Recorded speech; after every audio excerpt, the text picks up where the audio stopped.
on est là depuis le lundi, c'est dans le cadre de notre préparation pour le challenge Trophy continental qu'on doit aller jouer en Guinée du 23 au 28 juillet.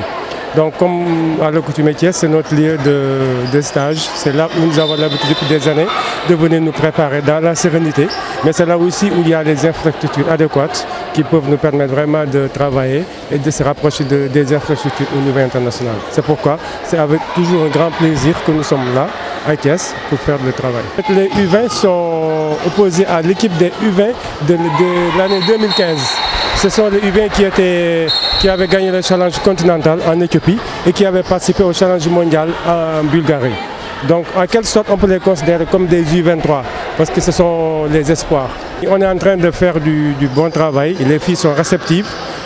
Avec 2 séances d'entraînement par jour, on en profite pour améliorer les qualités physiques, athlétiques, la condition physique en général et pour peaufiner certaines stratégies en attaque et en défense. Mais pour le moment ça se passe plutôt bien. Je suis venu à Thiès pour assister à la séance d'entraînement de l'équipe nationale U20 filles qui, il y a de cela 5 mois, en Mauritanie, s'était qualifiée au titre de la zone 2 pour jouer l'IHF Trophy continental. C'est un tournoi important pour les pays en développement du handball. Le Sénégal en fait partie et ces filles U20 vont représenter les 8 pays de la zone puisqu'elles ont remporté le titre en Mauritanie. Et donc elles vont jouer le Challenge Trophy, l'IHF Trophy continental à Conakry du 23 au 30 septembre. Donc il était normal en tant que président de la fédération que je puisse venir les voir dans quelles conditions elles sont logées. Elles sont à l'hôtel résidence La Dior. On essaie de les mettre dans de bonnes conditions, comme pour les filles A, comme pour toutes les équipes nationales. Nous travaillons à ce que chaque fois qu'il y a des stages, que les équipes nationales soient dans de bonnes conditions. Et c'est ce qu'elles m'ont dit aujourd'hui.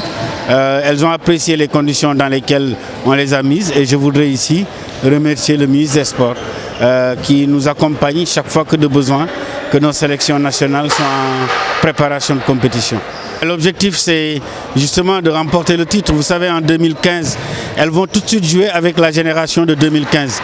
Celles qui sont en vert sont les U20 filles de 2015. En 2015, notre équipe avait gagné ici à Dakar le tournoi de la zone 2, était partie à Addis Abeba en Éthiopie pour remporter le Challenge Trophy continental et avait représenté l'Afrique à l'IHF Trophy mondial en Bulgarie, c'était en octobre 2015.